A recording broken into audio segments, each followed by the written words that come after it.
Hello, my self विजेता Singh Tanwar and welcome to the classes. हम लोग फाइन आर्ट क्लास 11 की सीरीज कर रहे थे जिसमें हम लोगों ने 4 चैप्टर्स कर लिए थे और आज से हम लोग फिफ्थ जो चैप्टर है लेटर मुराल ट्रेडिशंस वो स्टार्ट कर रहे हैं। ठीक है, letter mural traditions fifth chapter है, हम आज से स्टार्ट कर रहे हैं। इसका फर्स्ट पार्ट है, इसे हम ऑलमोस्ट टू पार्ट्स में कंप्लीट कर देंगे। ठीक है, चलिए सबसे पहले तो हमें ये जानना है कि what do you mean by mural, है ना। मुराल, जो इंडियन मुराल है वो क्या है। मुराल एक्चुअली क्या होता है, मुराल एक आर्ट वर्क होता है ना, जो क्या क्या होता है कि पेंटेड होता है ना, पेंट किया गया होता है। कहाँ, या तो डायरेक्ट किसी दीवार पे, किसी छत पे, या कोई परमानेंट ऐसा सरफेस हो, है ना, कोई कोई चबूतरा हो या कुछ भी XYZ ऐसी कोई चीज हो जो परमानेंट सरफेस हो और सरफेस पे किसी तरह की कोई पेंटिंग की गई हो, यानी वॉल पेंटिंग। अगर देखा जाए तो सीधा सीधा भित्ति चित्र होते हैं, है ना, मुराल। तो mural is any piece of artwork that is painted or applied directly on a wall, ceiling and other permanent surface। यानी किसी भी तरह का परमानेंट सरफेस होना चाहिए, है ना। इसकी मतलब क्या है डिमांड की, परमानेंट सरफेस होना चाहिए, उस पर क्या होना चाहिए, पेंटेड होना चाहिए, और या फिर जो है कि डायरेक्टली अप्लाइड होना चाहिए, है ना। पेंटेड होना चाहिए, डायरेक्टली अप्लाइड होना चाहिए किस पे, या तो वो वॉल हो सकती है, या तो वो सीलिंग हो सकती है, या तो वो कोई भी एक परमानेंट सरफेस हो सकता है। ठीक है, और क्या होता है कि जो भी मुराल्स होते हैं, मुराल मतलब एक्चुअली भित्ति चित्र ही होते हैं। भित्ति चित्र को अगर सिंपल लैंग्वेज में अगर कन्वर्ट किया जाए, ट्रांसलेट किया जाए, तो वो वॉल पेंटिंग्स ही होती है ना। तो वो क्या होते हैं कि एक वो विशिष्ट स्थान के स्थापत्य तत्व, यानी कोई एक पर्टिकुलर प्लेस होगी, उसका कोई स्थापत्य यानी उसका कोई स्कल्पचर होगा, है ना, उन तत्वों को, है ना, मतलब एक एक एक कोलैबोरेशन में शामिल करते हैं ना, कि mural harmoniously incorporate the architectural element of a particular place. यानी एक जगह पे कई सारे तत्वों को, है ना, वहां पे एक जगह पे सामंजस्य पूर्ण रूप से शामिल करना। यानी एक दूसरे से ऐसा नहीं लगना चाहिए कि ये तो इससे बिल्कुल मेल ही नहीं खा रहा है, कोई एक तत्व दूसरे तत्व से मेल नहीं खा रहा हो, है ना। जैसे कि आउटर बाउंड्री हो गई, है ना, इनर वॉल्यूम हो गया किसी भी पेंटिंग का, है ना, उसका जो बॉडी का रेशियो हो गया, कलर प्रपोर्शन हो गया, है ना, बहुत सारी चीजें होती है, बहुत सारे तत्व होते हैं किसी भी पेंटिंग में। ठीक है, तो उसकी बात की जा रही है। क्लियर है, चलिए आगे चलते हैं। अब बदामी केव, नेक्स्ट टॉपिक है आपका बदामी केव, बदामी गुफा, है ना। बदामी गुफा जो है वो कर्नाटक में सिचुएटेड है। कहाँ सिचुएटेड है, बदामी गुफा is situated in Karnataka. Badami was the capital of early Chalukya dynasty. Badami जो है वो राजधानी रही है शुरुआती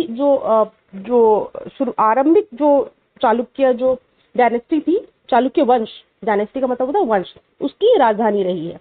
Chalukya king Mangalesh patronise the excavation of the Badami cave. यानी चालुक्य नरेश जो था, नरेश यानी राजा, मंगलेश, उन्होंने बदामी गुफा की खुदाई का संरक्षण किया था, है ना। बदामी गुफा की जो खुदाई हुई थी उसका संरक्षण चालुक्य नरेश मंगलेश ने किया था, है ना।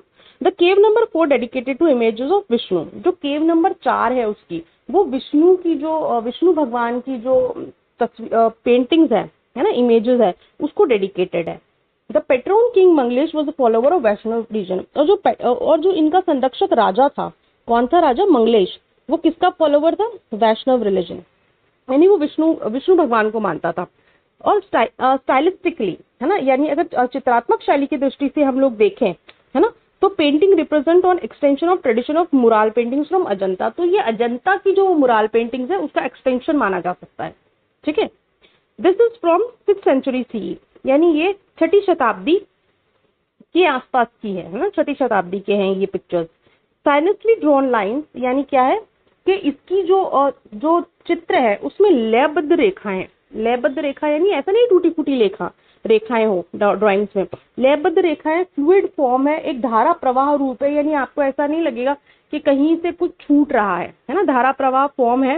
एंड कॉम्पैक्ट कॉम्पोजिशन, यानी कि एक अच्छा संयोजन है, एक कॉम्बिनेशन है। ठीक है ना, वो क्या दर्शाता है कि जो भी कारीगर है उसकी कुशलता, है ना, उसकी प्रोफिशिएंसी और उसकी मैच्योरिटी, यानी उसकी परिपक्वता को क्लियरली दर्शाता है। ठीक है, कि वो जो आर्टिस्ट रहा होगा वो कितना मैच्योर रहा होगा अपनी कलाकृति को लेके, कितना प्रोफेशनली उसने इस चीज को बनाया होगा।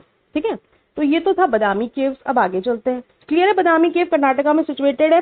चालुक्य डायनेस्टी की कैपिटल थी बदामी, और चालुक्य किंग मंगलेश जो थे उन्होंने पैट्रोनाइज किया था एक्सकेवेशन ऑफ बदामी केव, यानी खुदाई जो बदामी केव की हुई थी। एक्सकेवेशन का मतलब होता है खुदाई। और केव नंबर 4 किसको डेडिकेटेड थी? Images of Vishnu.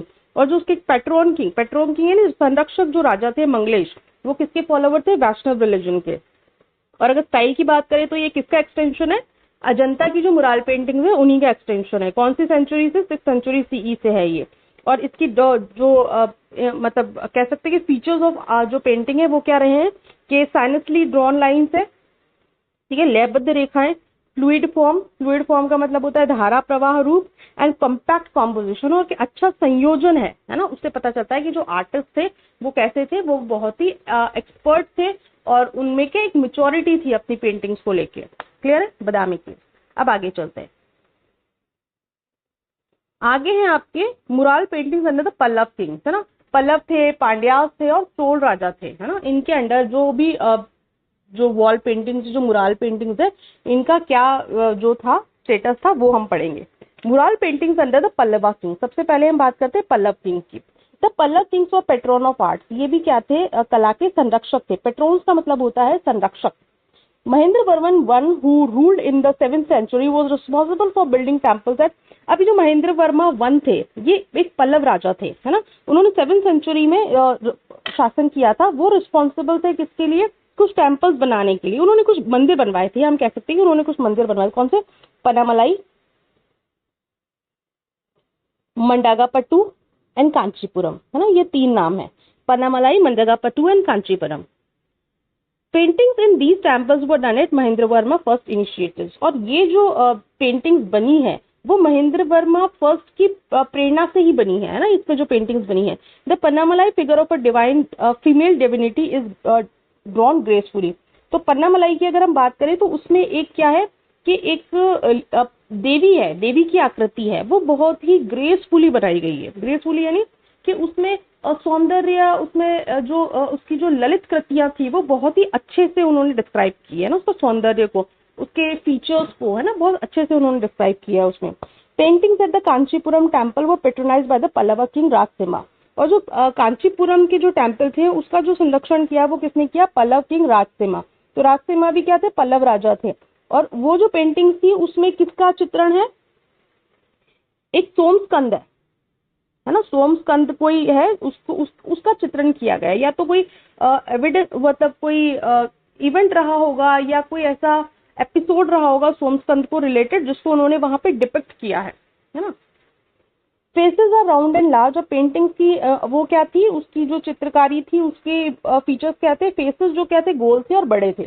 Lines are rhythmic and increase ornamentation, यानी चित्रों में अलंकरण की मात्रा अधिक थी।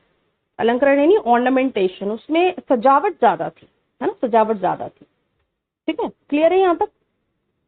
पल्लवा किंग क्लियर है? इसमें कुछ ज्यादा नहीं है। सिर्फ पेट्रोन्स के बारे में बताया है कि पल्लव किंग में पेट्रोन्स कौन थे? महेंद्र वर्मा वन थे, और जो कांचीपुरम वाले टेम्पल है उसके पेट्रोन राजसिम्हा। ठीक है, और ज्यादा कुछ नहीं है। पन्नामलाई वाली जो है उसमें एक फीमेल जो कोई देवी है उसकी आकृति है, उसे बहुत ही अच्छी तरह से इन्होंने ग्रेसफुली इन्होंने बताया गया है। और दूसरा है कि कांचीपुरम की है उसके टेम्पल, उसमें सोमस्कंद का वर्णन है। ठीक है, चलिए आगे चलते हैं। अब पांड्या किंग्स की बात करते हैं। Mural paintings under the Pandya. Pandyas भी क्या थे? वो पेट्रोन थे आर्ट के, वो भी संरक्षक थे आर्ट से, जिसके एग्जाम्पल है तिरुमलईपुरम केव्स और जैन केव्स एंड सित्तनवासल, है ना। जो सित्तनवासल है उसकी जैन गुफाएं और तिरुमालापुरम की गुफाएं जो है वो इस बात का एग्जाम्पल है कि पांड्याज ने भी कला का संरक्षण किया। Paintings are visible on the ceilings of shrines. Shrines का मतलब होता है मंदिर, उसकी दीवारों पे, मंदिर की दीवारों पे, वरंडा पे, और ब्रैकेट्स, ब्रैकेट्स यानी कुछ कोष्टक, कुछ ऐसे ब्रैकेट्स थे जिन पे ये पेंटिंग्स नजर आई।